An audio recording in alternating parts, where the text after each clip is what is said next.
2-way alarm set on. Goods. Yan. Off. Patay, skip na. Magpindot lang. Pag i-alarm, bilang tungunan. Yan. Pag ginalaw, alarm na yan. 3, 1, 2, 2. Alarm na yung remote. Alarm na rin siya. Off, skip na. Tapos, pag inon dito sa susi, binuksan sa makina, hangga. Pag pinatay mo dito, alarm yan. Yan.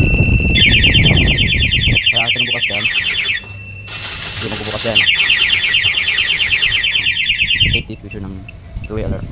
Pag inot mo na, kitna lang. Tapos open na ulit. Yan. Kaya remote lang. Pwede mo siya patayin bahagi sa remote. Yan.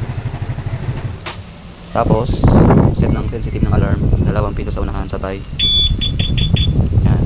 1, 2, 3, 4, 5 yan. 1, sensitive. Munting hawak ko ng alarm kagad. 2, pwede hindi sensitive. 3, sakto lang. Hanggang sa 4 and 5. Kaya recommend ko 3 lang. 1, 2, 3. Yan, ganyan lang. Alarm. Yung lock, ito lock. Yan. Gagawin siya ano. Kaya pag ayan na. Pangatlong attempt, alarm na yan. Alarm na rin mo. Okay na. Yun lang.